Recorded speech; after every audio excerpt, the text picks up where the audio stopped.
सुनील तटकरे साहेब, महिला अध्यक्ष रुपालीताई चाकणकर,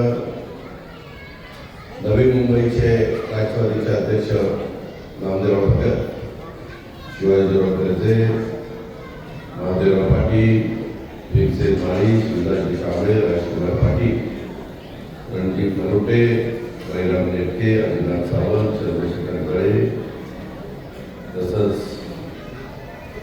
सर्व उपस्थित नवी मुंबई पालवेल या परिसरातील राष्ट्रवादी काँग्रेस पक्षाचे जमलेले पदाधिकारी, कार्यकर्ते आणि विशेषतः ज्यांच्या स्वागताच्या करता आपण एकत्र जमलेले, त्यांचे समर्थक एकत्र जमलेले, ते मराठा कामगार सेनाचे अध्यक्ष कामगार नेते महेश यादवजी,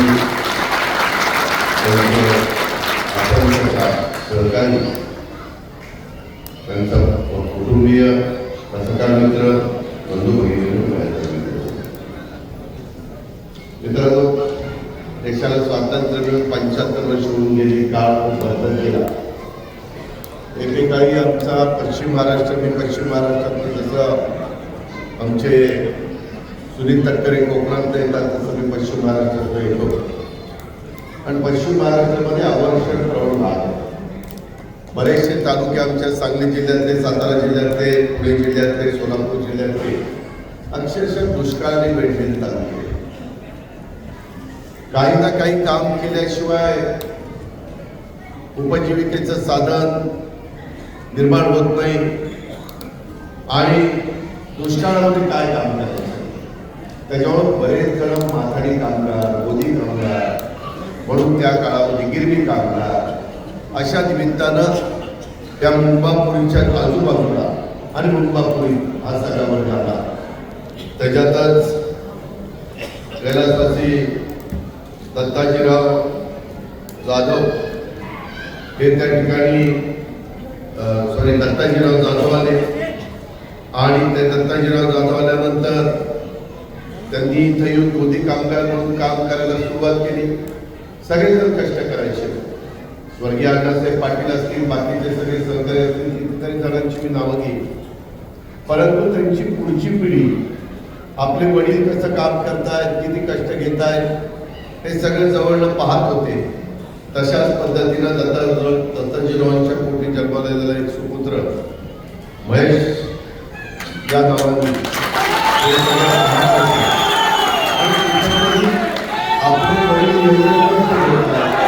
अक्षरशः कष्ट घेत असताना रक्ताचं पाणी करतायत, आपल्याला शिकवण्याचा प्रयत्न करतायत. असं सगळं करत असताना आपण मात्र फक्त हे बघत बसायचं हे त्यांना सहन झालं नाही. आणि त्याच्यामुळं त्यांनी एक तरुण कार्यकर्ता म्हणून कामाला सुरुवात केली, एक तरुण कामगार नेता म्हणून कामाला सुरुवात केली. आणि आज मराठी कामगार संघटनेचे अध्यक्ष म्हणून ते काम करतायत. सुरुवातीला त्यांनी शिवसेनेमध्ये काम केलं, नंतर मनसेमध्ये काम केलं, आताही ते मनसेमध्ये काम करत होते.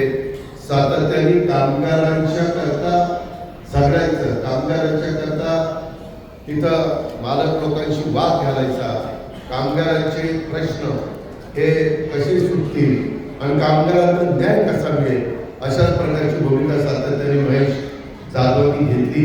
तसं बघितलं तर त्यांचंही कौटुंबिक मंडळामधलं धुळगाव हे गाव, तिथं शेतीवाडी आहे. परंतु आज त्यांचे बंधू असतील किंवा त्यांचे इतर सहकारी असतील, हे सगळेजण काम करत असतात. परंतु हे काम करत असताना आज 1.5 लाख लोकांचं, माथाडी कामगारांचं, वेगवेगळ्या कामगारांचं सध्या ते नवी मुंबईमध्ये काकुंट्यासारख्या ठिकाणी राहतात आणि या सगळ्यांचं प्रतिनिधित्व करतायत.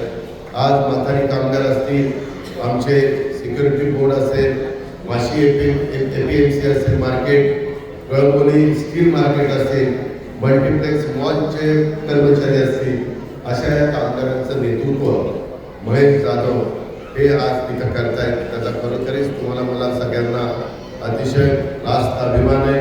मी आता मला प्रांताध्यक्षांनी सांगितलं की दादा, तुम्ही अल्पसंख्याक समाजाचा मोठा मेळावा आज मुंबईमध्ये घेतलेला होता. आता सुनीलजी, रुपालीताई चाकणकर, मी शिवाजीराव गंजे, नामदेव भुग्यात आम्ही सगळेजण तिकडच ह्या कार्यक्रमाला आलो. खूप मोठा समाज महाराष्ट्राच्या कानाकोपऱ्यात तिथं अल्पसंख्याक समाज जमलेला होता. आणि त्याच्यानंतर मात्र आपल्याला महेश जाधवांचा पक्षप्रवेशाचा कार्यक्रम घ्यायचा अशा पद्धतीनं त्यांनी मला सांगितलं. आणि इथं आल्यानंतर ज्या उत्साहाने, त्या प्रेमाने आपण सगळ्यांनी स्वागत केलं त्याबद्दल मी आपल्याला सगळ्यांना मनापासून धन्यवाद देतो. परंतु महेशजी, मी तुम्हाला सांगतो, तटकरेंनी देखील मला तुमच्याबद्दल सांगितलेले, मी पण तुमच्याबद्दल बरंच काय ऐकून होतो. परंतु शेवटी विचारधारा ज्याच्याबरोबर असेल त्याच्याबरोबर काम केलं पाहिजे या मताचा मी आहे. आज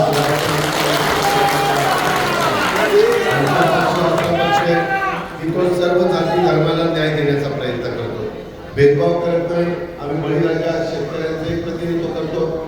आम्ही त्या ठिकाणी बेरोजगार तरुण तरुणींचं पण प्रतिनिधित्व करतो. त्यांनाही रोजगार निर्माण होण्याच्या करता प्रयत्न आमचे चाललेले असतात. मी सुनील तटकरेंनी अनेक वर्ष सरकारमध्ये कामं केलेली आहेत, आजही मी करतोय. तिथं काम करत असताना कुठलाही घटक हा नाराज होता कामा नये, त्याच्यावर अन्याय होता कामा नये. हा शाहू फुले आंबेडकरांचा महाराष्ट्र आहे, हा वीरपुरुष छत्रपती शिवाजी महाराजांचा महाराष्ट्र आहे.